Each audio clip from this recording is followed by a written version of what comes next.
Good day, this is our group from Tarlac State University, and now we're going to discuss about the different laws of gases. So first things first, what are the law of gases? Law of gases are principles and law that is concerning about the relationship between the temperature, pressure, and volume of gases. And as far as we know, that when gas is heated, the molecules move towards the other rapidly causing it to expand. And vice versa, if the gas is being cooled down, the particles that was moving rapidly will be contract to each other and will shrink.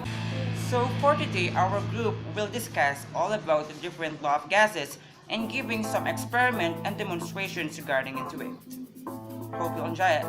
First, the Boyle's law. Boyle's law states that the volume is inversely proportional to the pressure, or in symbols, it is P sub 1 times V sub 1 is equal to P sub 2 times V sub 2. Now, I will demonstrate Boyle's law. In demonstrating it, we'll be needing a bottle, a pair of scissors, and of course, balloons.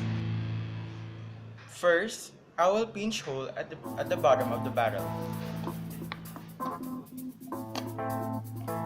After that, get the first balloon and cut it to as it fits the bottom of the bottle.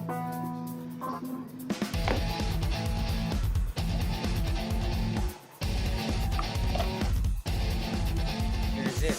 Then, get the another balloon and then put it inside the bottle, placing the opening of the balloon to the opening of the bottle. Then, we have the material in demonstrating Boyle's law.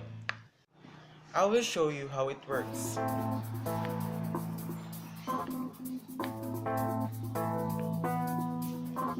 As I pull the balloon at the bottom of the bottle, the balloon inside the bottle inflates.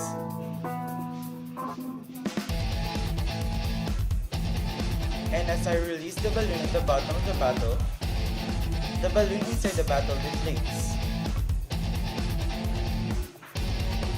As the pressure decreases, the volume of the balloon increases.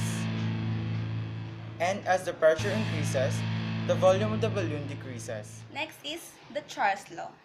The Charles law states that at a constant pressure for a given amount of gas, the volume is directly proportional to the temperature, or in symbols, V is equal to K times T. To demonstrate Charles law, we will be needing an inflated balloon. Make sure to measure the circumference of the balloon to see if there is a change in size. And then, put the balloon inside the refrigerator.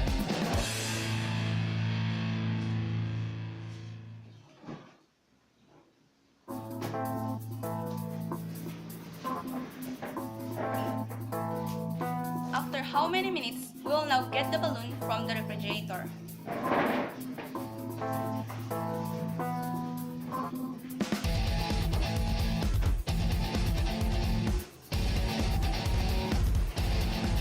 And then, we will measure again the circumference of the balloon. We can see here that there is a decrease in size or volume as we put this balloon inside the refrigerator where there is a lower temperature, as what the Charles law states that volume and temperature are directly proportional. Next is the Gay-Lussac's law. Gay-Lussac's law states that at constant volume of a certain gas, the pressure is directly proportional to the temperature. Whereas, in mathematical symbols represent as P is equal to K times T, wherein P is the pressure, K is the constant volume, and T is the temperature. And how will I drop this egg inside the bottle? To perform this experiment, of course, we need a bottle and a boiled egg, a piece of paper, and a matchstick. First, we'll burn the paper and put inside the bottle.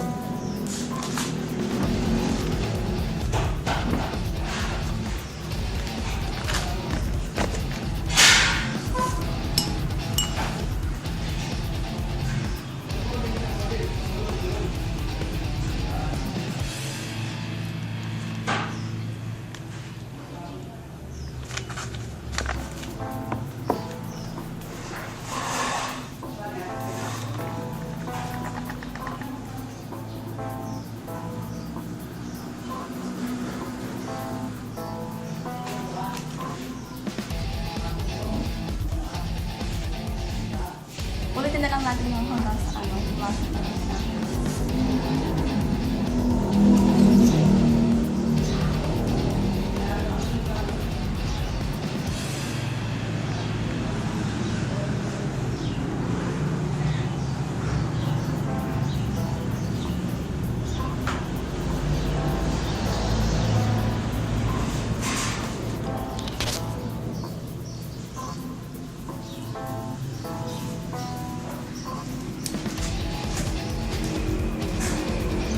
When we begin, the air pressure inside and outside the bottle are the same. Nothing happens.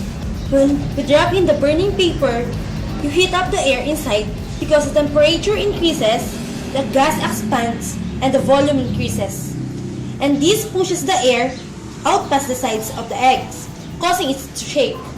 This is important because it means we decrease the number of molecules inside the bottle. So next is we're going to discuss and give the demonstration of the combined gas law. Combined gas law is a combination of the three preceded formula by which it is the Boyle's law, Charles' law, and Gay-Lussac's law. As stated, the Boyle's law is concerned with the pressure and volume, while Charles' law is concerned with the pressure and temperature, and the Gay-Lussac's law is concerned with the volume and temperature. By combining these three factors, we'll be arriving at the combined gas law, by which the formula will be equal to P1 times B1 all over P1 is equal to P2 times B2 all over P2. And by doing a demonstration, we'll be needing a glass of colored water, a plate, a candle, and a matchstick. So the procedure is as follows. We're going to prepare the plate, and inside the plate we'll be putting the colored water, and at the center is the candle. If everything is set up, we'll be lighting up the candle.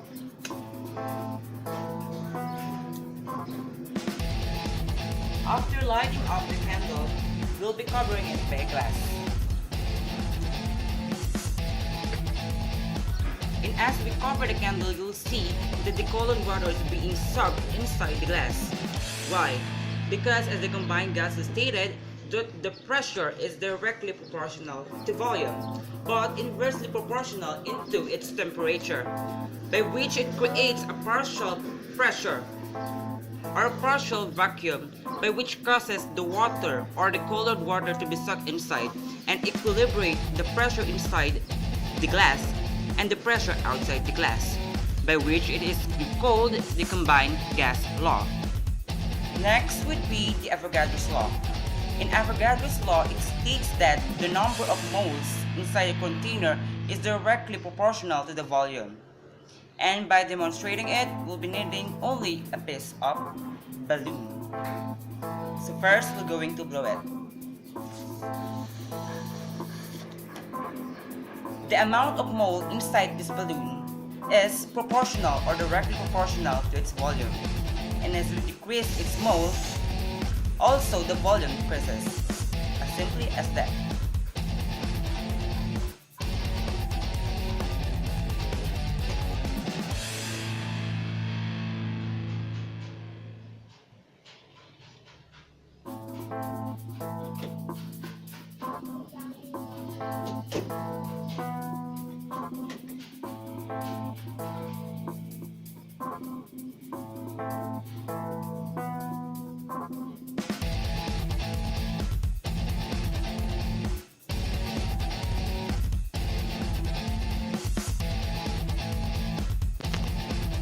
So all in all, we have different laws of gases consisting of 5 laws, namely the Boyle's law. Oh my goodness, I can memorize. So all in all, in law of gases, we have 5 different laws. First is the Boyle's law, Charles' law, Gay-Lussac's law, Avogadro's law, and combined gas law. Boyle's law is concerned with the pressure and volume, whereas the temperature is constant. Okay, so starting. What? Recording time to show. Volume and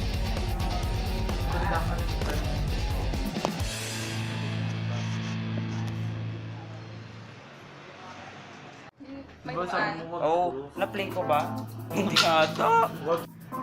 Now, I will demonstrate Boyle's law. Next is the Gay-Lussac's law.